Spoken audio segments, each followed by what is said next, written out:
First Lady and Minister of Education distributed 1-year supply of sanitary napkins to over 1,000 secondary school girls.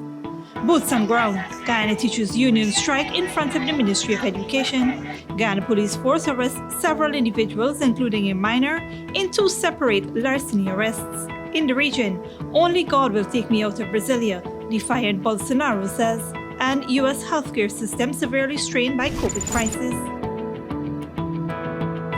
Greetings and welcome to another edition of Channel 2 Headline News Updates. I am Bibi Bacchus. Thank you for joining us. Scores of teachers took to the street in front of the Ministry of Education building today in what they dubbed boots on ground to protest unvaccinated teachers being locked out of schools. The General Secretary of the Guyana Teachers Union, Coretta MacDonald, said teachers are not only protesting the vaccine, but a variety of other issues. In 2018, when the teachers struck, they were not called uncaring. They were not unconscionable. But because in 2021, teachers have decided to voice their disapproval because of the manner with which the Ministry of Education is treating them, they are now being called uncaring and unconscionable. And their union is being branded a political tool. When Priya Manik-Chand herself in 2018 supported this same GTU by posting several posts on Facebook, she did not see the union then as a political tool. But I want to say that the issues that teachers are voicing their disapproval of today is not only about the vaccine, it's not only about them being locked out, it's about so many other financial issues that have not been honored by the Ministry of Education, in short, the government of this country. And we have been asking from last August to now that our conditions be met, that they honor the conditions we have signed on to in the agreement that was signed between the government of Guyana and the Guyana Teachers Union. So it's not only one issue, it's a whole host of issues. But I think what would have broken the camel's back is the fact that the Ministry of Education, they were very deceptive to our teachers. The ministry used our teachers to mark grade 6 examination papers. Vaccinated and unvaccinated teachers mark those papers. Vaccinated and unvaccinated teachers were at workshop sessions last week and the week before. Vaccinated teachers and unvaccinated teachers distributed the $19,000 grant across this country. But when teachers turned up on Monday, they were locked out of their schools. Some of them were escorted by police rounds. Is that fair to our teachers? If our teachers were not worthy to be in school on Monday, then you should have taken them off from all of the activities that you included them in.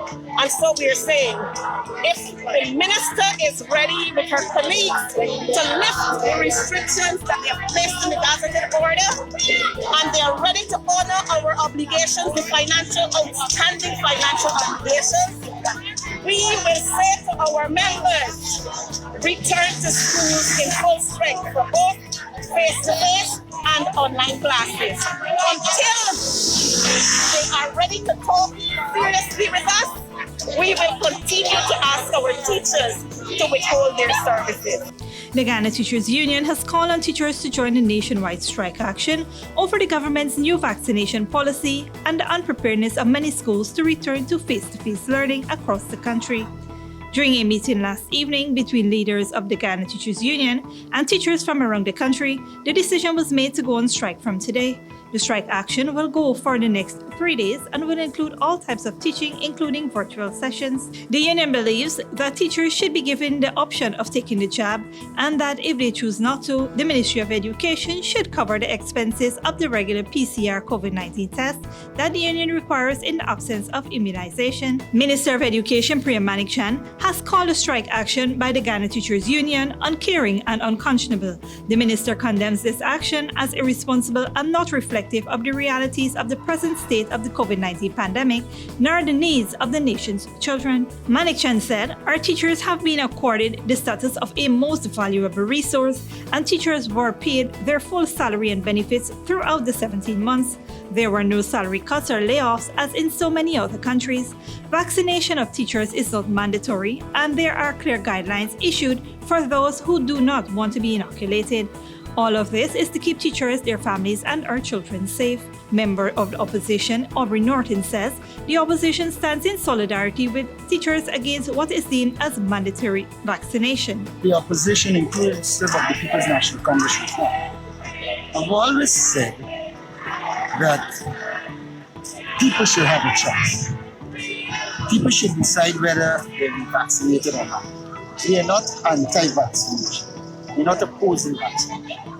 We're opposing the use of COVID as a tool of repression, in which you are using COVID to force people. It is either the government believes we are stupid or they are stupid. And since I know we aren't stupid, people are right with the conclusion. But if you say to us, look, we don't have mandatory vaccination, but you turn around and say nobody can go anywhere without a vaccine, that is in essence saying mandatory vaccination. And so it's a stupidity. Now, a lot of what is happening here is a manifestation of the incompetence of the people. First, they mismanaged COVID. They were very selective in the enforcement of the rules. Second, they had no proper public relations campaign to educate people. And so they were forced to resort to force. Once you resort to force, people will resist you because people do not want a dictatorship. Meanwhile, the ministry has announced that teachers who do not work will not get paid, to which McDonald responded. Teachers have decided that in any struggle we have to make sacrifices. And so even if their salaries are going to be cut for a day or two, our teachers are prepared to live with that. More so, the union, as we have always been doing, the union will continue to have the backs of our teachers. Earlier today, the Guyana Police Force detained several individuals, including a minor, in two separate larceny arrests. One of the attacks was captured on government CCTV. More from Esther Sobers. A 15-year-old and a 23-year-old male are now in police custody for robbery under arms at the Demerara Harbour Bridge. Earlier this morning, the command center used CCTV to capture 4 motorcycles, all with riders and pillion riders, executing armed robberies on the eastern side of the Demerara Harbour Bridge. As a result, anti-crime patrols in Division 4A were immediately alerted and intercepted 2 of the 8 suspects with one of the motorcycles. The teen was picked up at James Street in Albois Town. The 23-year-old was found hiding in a dugout with water in northeast La Penitence. Police have recovered 3 cell phones, a pink handbag, a female makeup kit, a lip gloss, $8,100 cash, 2 lighters, 2 packs of cigarettes, a bunch of keys, and a black 110 motorcycle without a registration number. Both suspects are in custody. A search continues for the other perpetrators. Persons are asked to visit the breakdown police station and identify their belongings. Following up on the intelligence garnered and information received about armed robberies in the division, about 6:15 a.m. today, police ranks on mobile surveillance observed and trailed 4 men of a suspected gang driving along the Pleasant Railway embankment on 2 motorcycles. The police closed in on the men in an attempt to apprehend them after suspecting they were about to rob a woman who was standing on the roadside based on their movements. However, the suspects drove away and the police gave chase. The suspects separated with the motorcycles going in different directions. The police continued behind one of them along the Ogle Airport Road. During the chase, the pillion rider discharged rounds at the police, who returned fire. The 2 suspects then abandoned the motorcycles and fled on foot, resulting in one of them being arrested while the other escaped. No one was injured during the exchange of gunfire. The suspect was arrested and the motorcycle has been taken into police custody as investigations continue. For Channel 2 Headline News, Esther Sobers. Thanks, Esther. An accident on Tuesday evening at the Zeeburg Public Road, West Coast, Demerara, has left one man in police custody and another hospitalized. According to investigations, motorcar PXX 8833, driven by 23-year-old Shaka Moore of Lot 37 Tushin Railway, East Bank, Essequibo, was driving west on the road when it abruptly turned right into the path of a motorcycle CH 3269, driven by 65-year-old Desmond Ford of Northeast Druidville Housing Scheme, West Coast, Demerara. The motorcycle was approaching from behind and heading in the same direction. As a result, the motorcar collided with the motorcycle, causing the motorcyclist to fall, receiving a fractured left leg. He was picked up in a conscious condition and taken to the Lenora Cottage Hospital, where he was admitted as a patient in a stable condition. The driver of the motorcar was arrested and taken to the Lenora Police Station, where he was placed in custody to assist with the investigation. A breathalyzer test was conducted on the driver, however, there were no signs of alcohol on his breath. Don't go away after the break. Over 1,000 secondary school girls receive 1 year's supply of sanitary napkins, and several individuals are wanted by the Guyana Police Force in connections to a robbery at an item shop.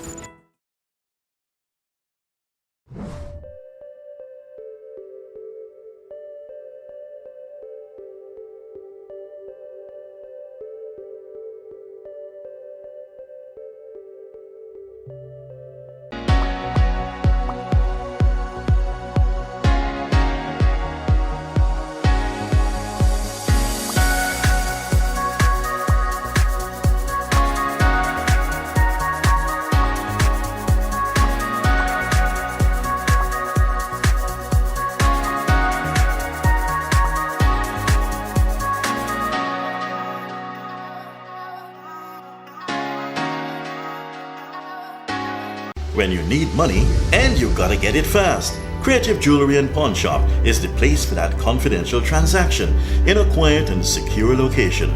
You'll get the highest value per pennyweight for your gold and also enjoy the lowest interest rates and longest payback period too.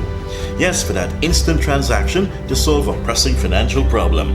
That Creative Jewelry and Pawn Shop, 46 Boyle Place, that's between the Ministry of Housing on Brick Dam and White Castle Fish Shop. Be your first and only choice. Creative Jewelry and Pawn Shop, safe and sound, solid and secure, always there for you. Telephone 231-7878 and 223-8955. For decades, milk has remained the same, until now. Introducing the Great Dairy Full Cream Milk from Alabama Trading. Enriched with vitamins A to D and calcium to promote healthy teeth, strong bones, and vitality. Great Dairy Milk is delicious and fortified to encourage healthy cell growth within the body. No wonder it's the #1 brand of milk produced in Ireland. Now available nationwide in 400-gram packages at leading supermarkets and wholesale vendors. Distributed by Alabama Trading. Welcome to Kissoon's Furniture. Find everything you need for your home and more under one roof in our newly decorated showroom. Our locally crafted furniture has been perfected over the last 60 years. From our hands to your home, we also bring to you our newly introduced lines of imported furniture and Sleep Center, where you can find a wide range of beds and mattresses. Kissoon's Furniture, furnishing homes for over 60 years. Survival Shopping Complex brings to you its delivery service, Shop through WhatsApp. This process is simple. All you need to do is call or message your grocery list to 613-9683 and we will select your items for you and have them delivered directly to you, even out of town. This is convenient because we can stay on the phone with you as we select your favorite brands. We're happy to do your shopping for you. Contact us on WhatsApp today and shop price smart at Survival Shopping Complex. Good girl forget things. What's the problem, Granny? I want money for borrow for those surgery. I was dancing and I fall and fracture my hip. If you need some quick money, you should check Lender's Jewelry and Pawn Shop. Lender's Jewelry and Pawn Shop, Lot 238 South Road, Border, Georgetown. Get jewelry made to order in just 72 hours. We also accept vehicles. Lender's, best rates, longest payback period. Boys, I get through. Plus, I could dance again. Lender's Jewelry and Pawn Shop. Welcome back.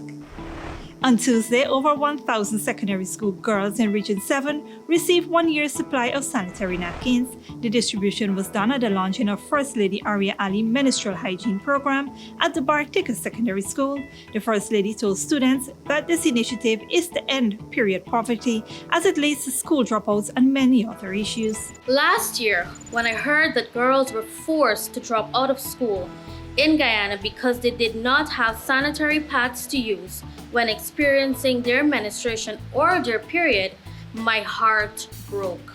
You girls are our future nurses, doctors, police women, lawyers, and teachers. You are the future leaders of this country, and at no point in your lives should you be forced to choose between having an education and staying home because you don't have access to sanitary products. Mrs. Ali also said, the life-changing mission will continue across the country to tackle the issue and bring comfort to young girls. Priya Manikchan, the Minister of Education, who is collaborating with the First Lady to give sanitary supplies to female students around the country, was also present at the event. According to Minister Manikchan, one of the issues that disrupt gender equality is period poverty. It takes away numerous opportunities from girls during their period. These are the small things that we don't talk about that interfere with the equality the world is trying to achieve. If we have to take away from every girl 5 to 7, sometimes longer, because that's what happens with our bodies and hormones behaving badly and so on, days from your life every month, then you don't have the same opportunities to shine, to grow, to learn.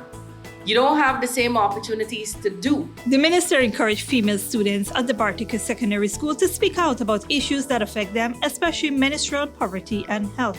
Any effort to shine a light on the issue of menstruation and how we can provide for persons who can't provide for themselves is a noble one. The Education Minister also distributed several packages under the theme Investing in Quality Early Childhood Education for Sustainable Lifelong Learning to the Beach View Nursery School and St. John the Baptist Nursery Schools. These packages will provide necessary school supplies to the nursery students to aid in their educational development. 6 males and 1 female are being sought by the police in connection with a robbery at an idol shop. Esther Sobers has more. Police are on the hunt for 6 males and a female who robbed several persons at an idol shop located in Annandale Railway Embankment, East Coast, Demerara, on Wednesday night. Inquiries disclosed at around 10:30 p.m. the victims were at the idol shop watching television while playing a game of cards. The victims were approached by the suspects, all on motorcycles and armed with handguns. The suspect held them at gunpoint and proceeded to relieve them of their valuables while the female remained on their motorcycle. The suspects then got on their motorcycles and made good their escape in the western direction on 4 motorcycles. The victims were robbed of over $320,000 in cash and valuables. Checks were made for the suspects, but they were not seen or arrested. For Channel 2 Headline News, Esther Sobers. Thanks, Esther. Don't go away after the break. Only God will take me out of Brasilia, Defiant Bolsonaro says, and UN, more displaced in DR Congo amid ethnic violence. But before that, here's the British Traction schedule.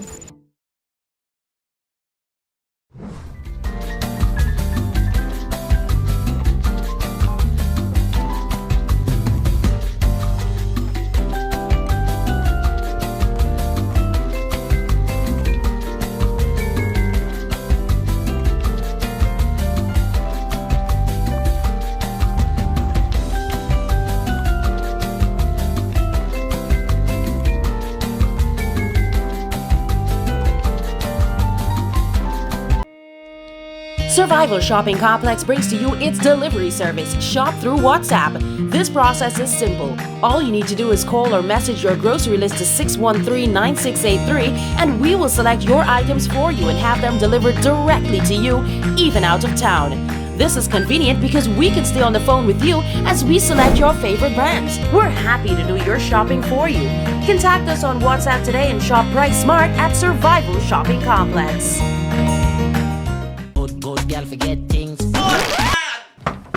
Who's the problem, Granny? I want money for borrow for do a surgery. I was dancing and I fall and fracture my hip. If you need some quick money, you should check Lender's Jewelry and Pawn Shop. Lender's Jewelry and Pawn Shop, Lot 238 South Road Border, Georgetown. Get jewelry made to order in just 72 hours. We also accept vehicles. Lenders, best rates, longest payback period. Boys, I get through. Plus, I could dance again. Lender's Jewelry and Pawn Shop.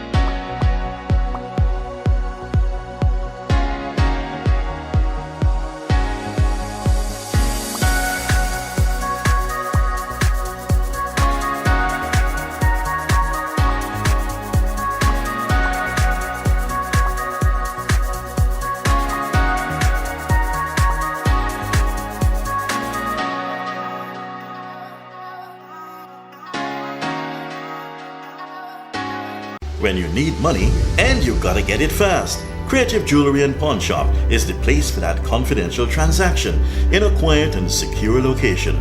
You'll get the highest value per pennyweight for your gold and also enjoy the lowest interest rates and longest payback period too. Yes, for that instant transaction to solve a pressing financial problem. That Creative Jewelry and Pawn Shop, 4-6 Boyle Place, that's between the Ministry of Housing on Brick Dam and White Castle Fish Shop. Be your first and only choice. Creative Jewelry and Pawn Shop, safe and sound, solid and secure, always there for you. Telephone 231-7878 and 223-8955. Welcome to Kissoon's Furniture. Find everything you need for your home and more under one roof in our newly decorated showroom. Our locally crafted furniture has been perfected over the last 60 years. From our hands to your home, we also bring to you our newly introduced lines of imported furniture and sleep center, where you can find a wide range of beds and mattresses. Kissoon's Furniture, furnishing homes for over 60 years. For decades, milk has remained the same. Until now. Introducing the Great Dairy Full Cream Milk from Alabama Trading. Enriched with vitamins A to D and calcium to promote healthy teeth, strong bones, and vitality. Great Dairy Milk is delicious and fortified to encourage healthy cell growth within the body. No wonder it's the #1 brand of milk produced in Ireland. Now available nationwide in 400-gram packages at leading supermarkets and wholesale vendors. Distributed by Alabama Trading. Welcome back. Now we take a look at news in the region and around the world. Police in Brazil have fired tear gas at supporters of President Jair Bolsonaro as they attempt to storm the Supreme Court. They are unhappy that judges have backed an investigation into Bolsonaro's handling of the coronavirus pandemic. Al Jazeera's Daniel Shumila reports. There were warnings before this day of rallies that President Jair Bolsonaro was undermining Brazilian democracy. He's trailing the former president Luiz Inácio Lula da Silva in opinion polls for next year's elections, which he says he's not prepared to lose. We don't want disruption. We don't want to fight with any branch, but we can't accept anybody's efforts to distort our democracy. We can't accept anybody who puts our freedom at risk. He's referring to the Supreme Court, which is investigating him and members of his family on corruption charges. His handling of the pandemic has also cost him support. Almost 600,000 Brazilian deaths have been recorded. I do fear the impacts of the actions of Bolsonaro towards the quality of Brazilian democracy, because we have seen in the last years Bolsonaro undermining the strength of many democratic institutions, such as the National Congress, the judicial power, his attacks on the free press, and so on. President Bolsonaro, however, still enjoys substantial support, and he called on his loyal followers to show it. A president elected with 57 million votes can't be accused of organising a coup. That's a lie, because he won the presidency in the first round. What we want is freedom of expression, to be able to work. We want a free Brazil in which the people are heard. Bolsonaro lets us speak. Many of his opponents stayed at home, saying they wanted to prevent clashes. But they believe the tide is turning against the president who divides Brazil. It's not just political groups here, but a protest of people who are here to defend democracy. The other protest is by those defending a coup attempt. Bolsonaro has a strategy of destruction. He is violent, a terrorist since he was young, and unfortunately, he's now arming the population. Tight security kept the rival rallies apart, and there were few violent incidents reported. However, they clearly showed that Brazil is as polarised now as it has been for many years, and both sides are preparing for what threatens to be a long and bitter election campaign. Daniel Schweimler, Al Jazeera. In the United States, doctors and nurses across the US are struggling through a fourth wave of hospitalizations and deaths from COVID-19, driven by the Delta variant and the nearly 40% of Americans who remain unvaccinated. And after more than a year and a half, the pandemic is taking a toll on some healthcare workers who says enough is enough. Al Jazeera's Heidi Zucastro reports. A 70-year-old woman has just died inside the Shreveport, Louisiana hospital. She'd been here 4 days, battling COVID-19. Now nurses prepare her for the funeral home. I don't think anybody ever told me I'd be taking bodies down to a loading dock. We've seen a lot of death. Doctors and nurses across the United States are struggling under the burden of a fourth wave of hospitalizations and deaths, driven by the Delta variant and the close to 40% of Americans who remain unvaccinated. Most of the feeling is just anxiety, exhaustion, and just not knowing when this is going to end. Like a couple of hours, though, before we can take her. In the state of Mississippi, some 2,000 nurses have quit since the pandemic. It's every day. I mean, just people can't take it. It's not because they don't want to do a good job. We've made it really hard for them with this influx to our healthcare system. The doctors and nurses in this emergency room are trying to manage 3 times the amount of patients that they saw prior to this surge. That means people are receiving care in hallways and in waiting rooms anywhere they can be seen. The staff here calls this a constant marathon. Disheartened and demoralized, many are resigning, retiring, or taking lower-paying jobs to distance themselves and the memories of fighting the virus. I see these people over and over again when I try and sleep. This Mississippi nurse has turned in her resignation.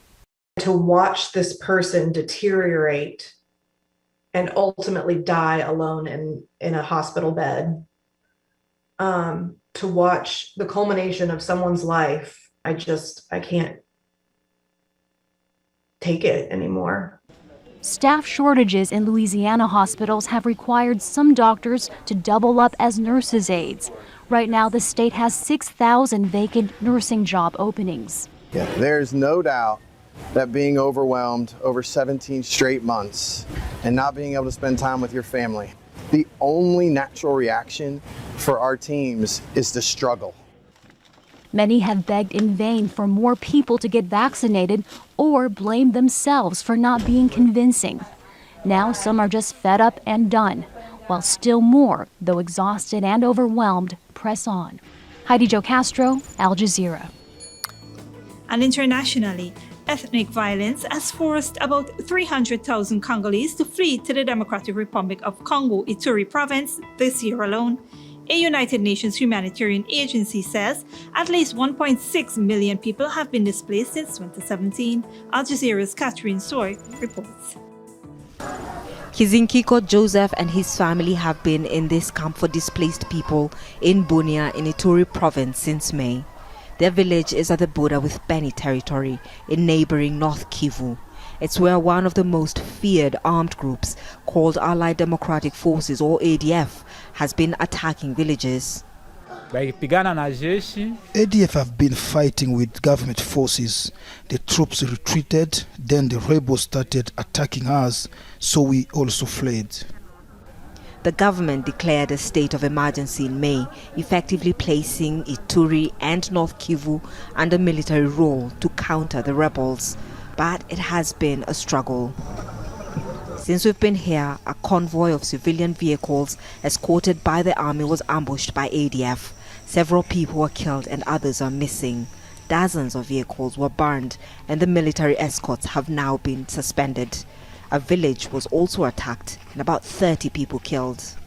This camp was set up 2 years ago, but it is increasingly receiving more and more people from areas that were not previously caught up in the conflict. It is one of many IDP camps scattered across this province, hosting thousands of IDPs who continue to flee from this conflict. The new presence of ADF in some parts of Ituri further complicates an ethnic-fueled conflict that's gone on for decades, mainly between Lendu farmers and Hema herders.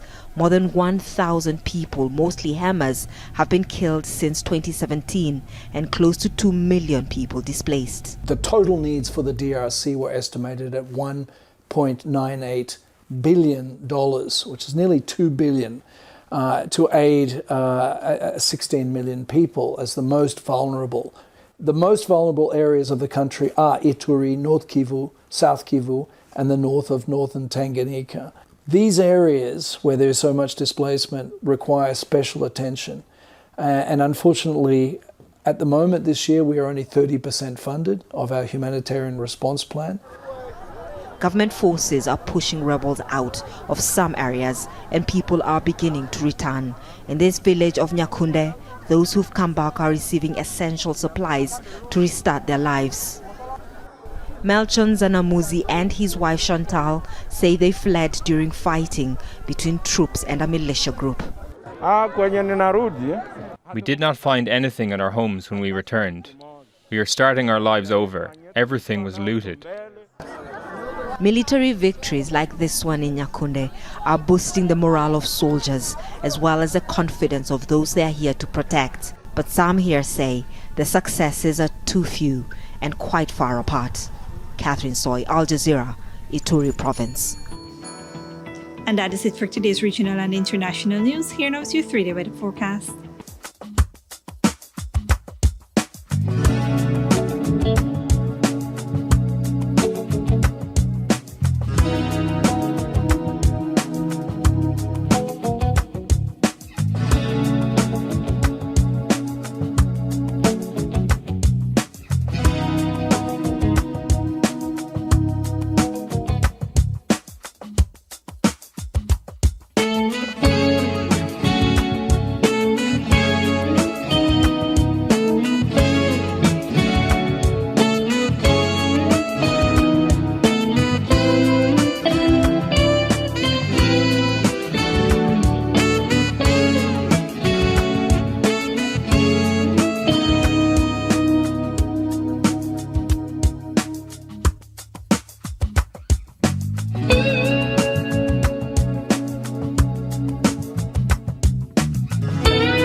That is it for this edition of Channel 2 Headline News Update. Tune in on Thursday at 7 p.m. for another episode. Be sure to subscribe, like, and follow us on Facebook and YouTube. Until then, stay safe and take care.